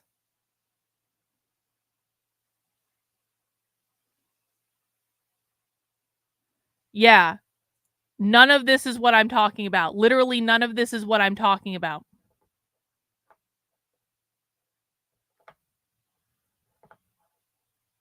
He says that all of this originated from Gramsci, Frankfurt School, Marcuse, postmodernism. He's wrong. I'm sorry. That's not what did it. I'm sorry. That's not correct. This is all the academic philosophy.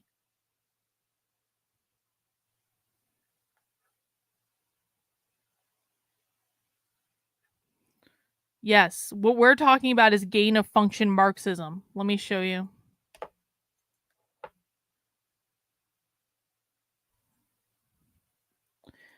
If you go to my Substack, that's fine. I'm not being critical of you listening, and I'm just saying that he is incorrect. I appreciate it.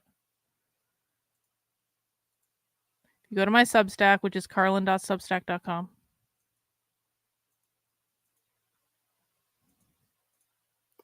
You will find right now, although this probably will change relatively quickly, in the middle of the page, there's an article that says gain of function Marxism. If you happen to be watching this video later and you can't find the article, just go to the search bar and search for gain of function Marxism.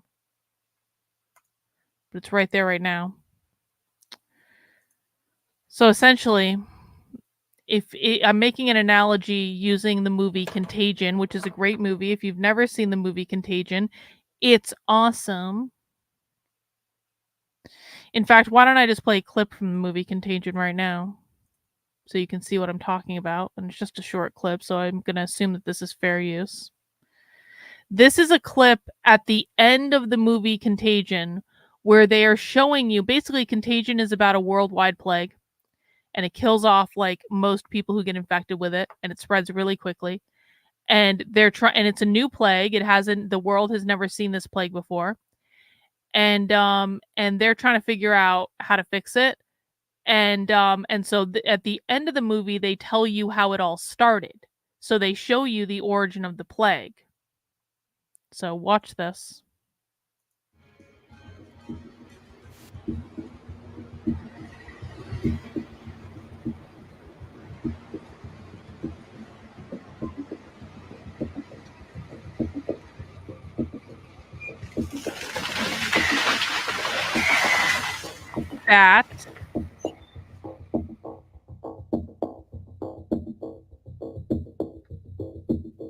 Bat eats a banana. Bat flies with banana over to a barn. Bat drops banana. Pig eats banana. Pig gets picked up by a chef.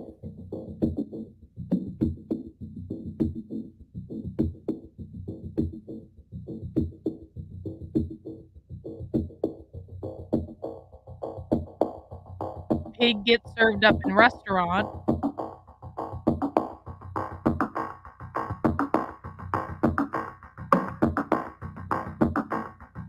Chef doesn't wash his hands.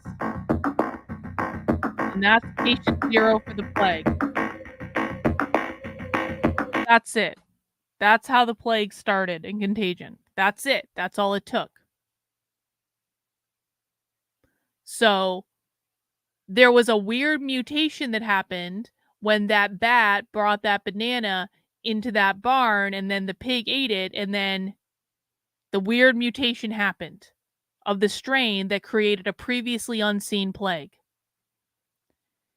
In gain-of-function Marxism, the pig is the traditional academic philosophy. The pig is everything Kyle put on this slide that James Lindsay and his band of merry men have been covering for years. Gramsci, Frankfurt School, Marcuse, Hegel, postmodernism, Derrida, Foucault, all that bullshit, neo-Marxism, blah, blah, blah, blah, blah, blah, blah, blah, blah. Critical legal theory, all of this stuff published in the academic journals, okay? The stuff published in the fucking journals. That's the pig. I'm not suggesting the pig doesn't exist. I'm suggesting that the pig is a significant part of it. However, when the queer anarchists flew into the barn eating the banana and then dropped the banana, something happened, and in America, and I think that, we can make the argument, right, that all this queer shit originated in America. Like, and then it got exported. So fine, it got exported, but I don't think we imported queer theory. I think it originated here, right? Am I wrong about that? Correct me if I'm wrong. And so when James Lindsay's saying American characteristics, he hasn't fully grokked what that means yet because he doesn't look at this stuff. What it means is that the fucking queer anarchists, the anarcho-communists around the same time that all this shit was being like solidified in school districts, were writing propaganda that mutated the philosophy. This is why I can predict things that will happen in the real world, and James Lindsay cannot predict things that will happen in the real world, because James Lindsay isn't hinged into the right information. He's looking at the original strand. We're looking at the mutated strand. What exists in the literature that James has been covering is the original. It's not the mutation. It is the mutation that's showing up in our world.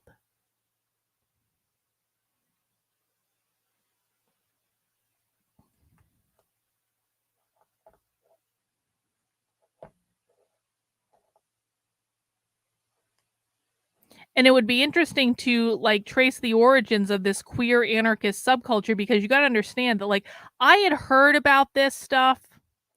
I had heard Emmy O'Brien, who's one of our favorite Abolish the Family Socialists, talking about being involved in the queer anarchist subculture. This is a real thing, but it's a thing that you're not going to find the queer anarchist subculture if you're just reading the academic literature, because it's not there. This is what they do in like, you know how like when you're joining a new group of people, you might go to the big meeting, and then if you go to the big meeting with like all of the people there, if you keep going to the big meeting and you keep meeting people and you keep networking and you kind of work your way up through the social ranks at the big meeting, sometimes you get invited to like an inner circle meeting where it's like not everyone's invited to that meeting, only the people who kind of worked their way into the inner circle, and they're getting more into it, and they're more into it than everyone else. And then maybe even from there you get invited into a smaller inner circle. It's kind of like, you remember it got in Zoolander when they're going through all of like the VIP areas in the club, and the VIP areas just keep getting smaller and smaller and smaller. That's this. You don't find this stuff unless you go down some weird rabbit hole, but like the people who are involved in this, a lot of them, by the way, are going to be Antifa. Antifa's going to be involved in this. Has Andy No written about this? I don't know that he would, but like maybe he has, but he hasn't named it specifically.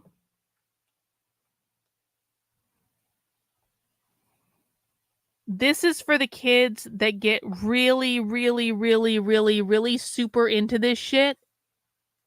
And then what they do is they go into these weird subcultures and they develop all these weird ideas, and they write the zines, and I need to ask him about this. Like they write the zines, they write this propaganda, and then they distribute it, and then their propaganda in the most extreme kind of like VIP area back room makes its way up into the broader culture. It makes its way back into the big meeting. The most radicalized fucking people that are involved in this shit are the ones leading the fucking parade. So James Lindsay's analogy for what happened is a meme of a car sharply veering off onto a ramp. The left path is classical Marxism. The right path is the mutations but this is what I'm saying. This is the fucking mutation.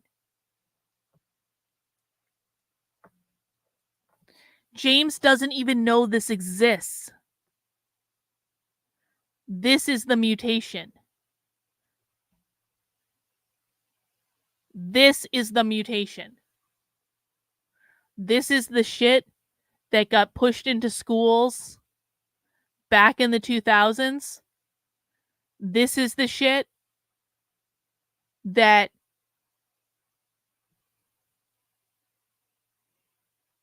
they've all been reading in their private kind of like inner circle, like book club shit that only the most extreme people are involved in, and they write this stuff just to impress each other. You know what I'm saying?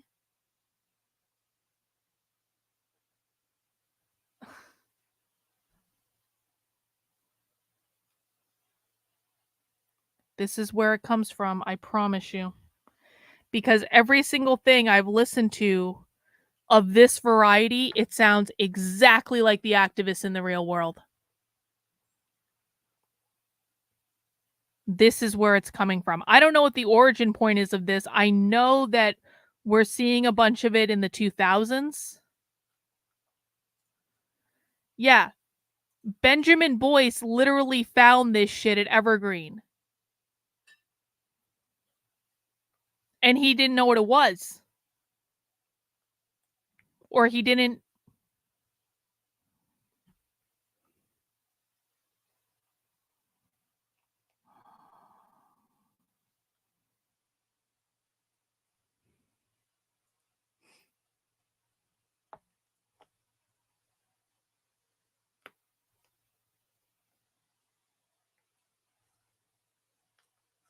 And what that means is that if this is the thing that mutated it,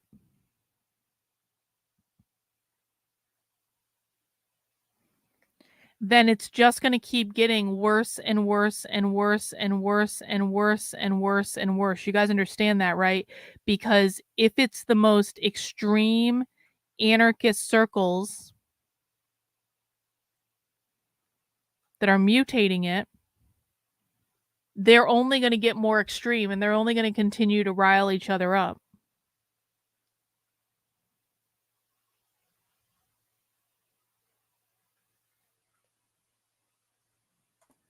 You're not fully grasping the analogy I'm making, Kyle.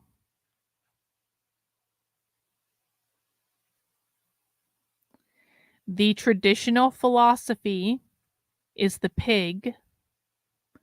I have not in this entire thing said it didn't involve the academic stuff, but it is not leading with the academic stuff. And I'm sorry, it's bullshit to say it is. The academic stuff provided the foundation. The queer anarchist stuff is the mutation. And the queer anarchists are the activists that are leading all of the boots on the ground activism. And guess what they're not referring to?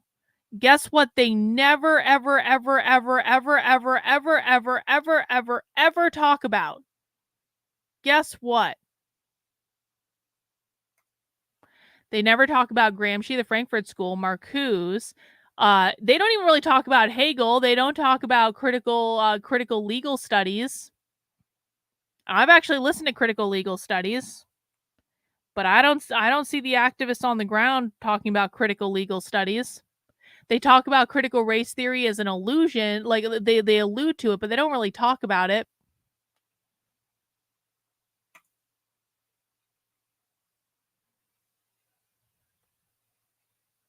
What we hear them say sounds exactly like this shit. I'm sorry, Sophie Lewis sounds exactly like this shit. Emmy O'Brien sounds exactly like this shit, and I have Emmy O'Brien on tape saying she was involved with these communities.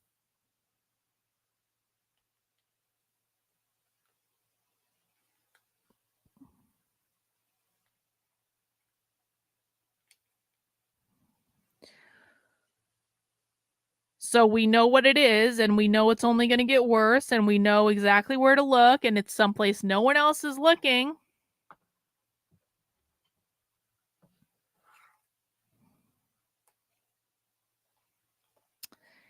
And yet,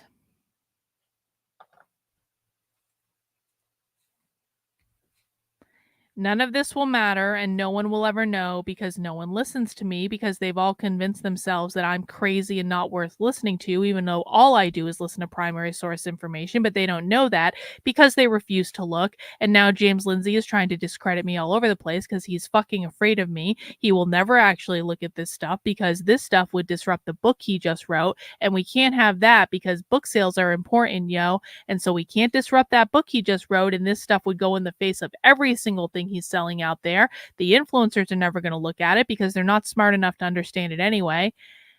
And all of this will mean nothing. And it may be for the history books. And someday I'll be in some random history book somewhere where they said that crazy bitch was talking about this shit on the internet all over the place. And if people had just fucking listened to her, they would have known about all this. But no, they just kept smearing her and defaming her and all this bullshit. And so no one ever listened, even though she was handing it to them on a silver goddamn platter. But no one fucking listened.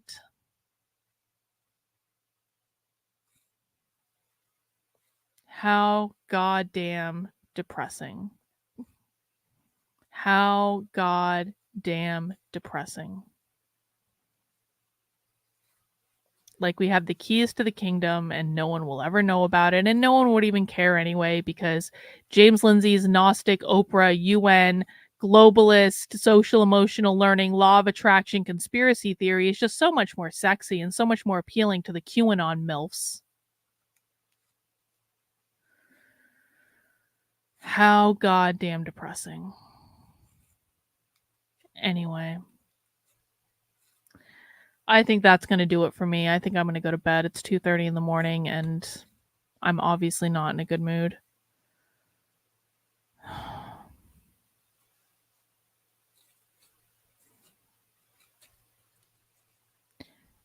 And all I would have to do to maybe even have a shot at getting this stuff out to more people is to sell my soul to the fucking establishment. That's all I would have to do, is to sell my soul, because God knows that, and even then it might not be good enough, because I held back on selling my soul for too long, and so now it might not be even an option anymore.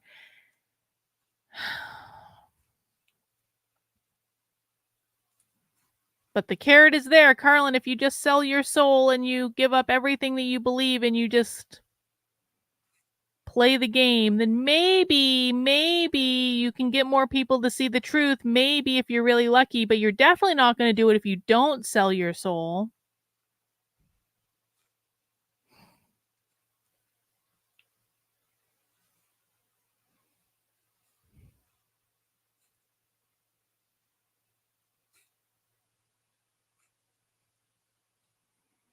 And why would I want to sell my soul to help a bunch of fake and gay people on the internet anyway? Like, they don't care enough to look at the truth. Like, should I really sell my soul to people who don't actually care enough to look at the truth?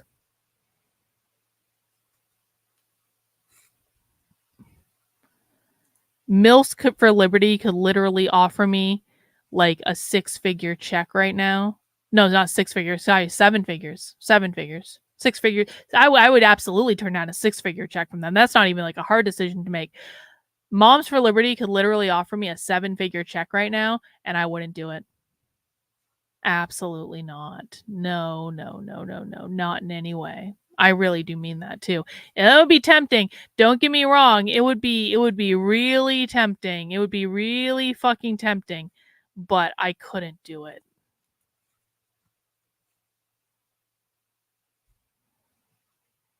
I would hate myself forever. Why am I built that way?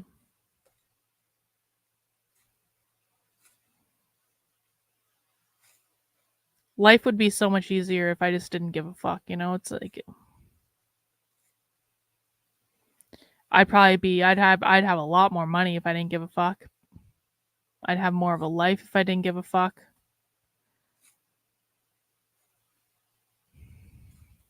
I'd probably have more fun if I didn't give a fuck.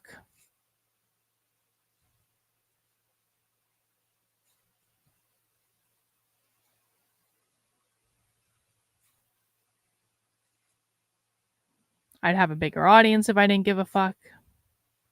I'd have more people listening to me. I'd have more influence if I didn't give a fuck.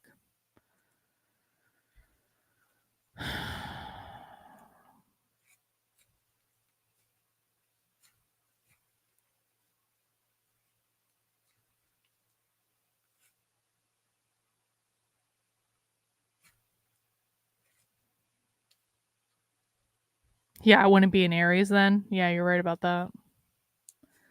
It would have been so much easier just to be born pretty much anything else. Couldn't I be born like a fucking Scorpio or something? Aries also have this thing where we care about the truth way too much. Where it's like very childlike. It's like there's truth and there's lies. And it's like, you know,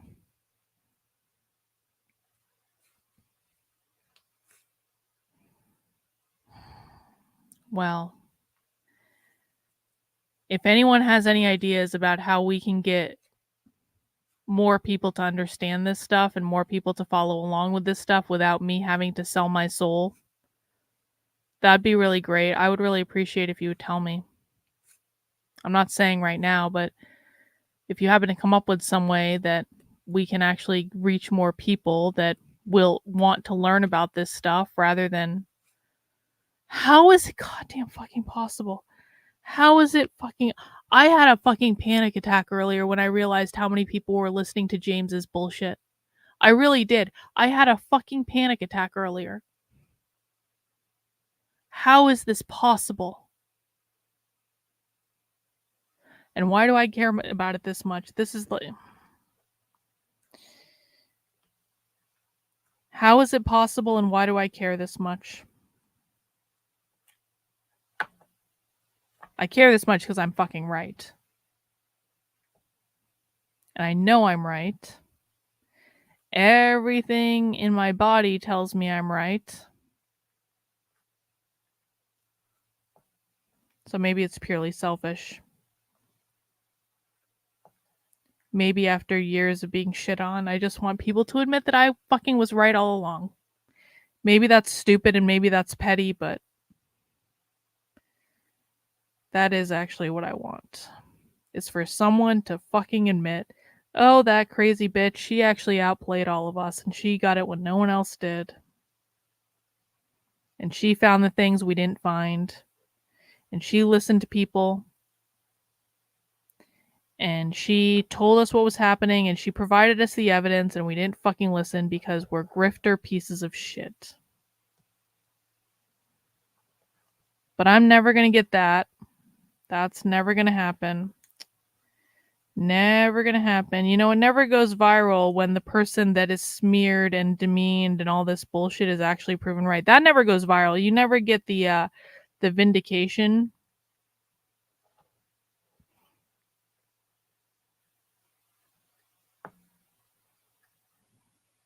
It's only when they're trying to destroy you that it goes viral.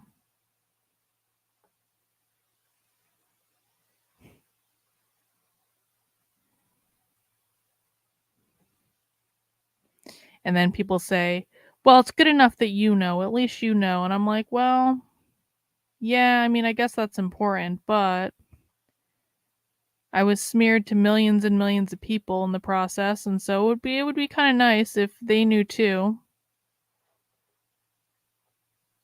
It would be nice. No, it wouldn't change anything, but it'd be nice.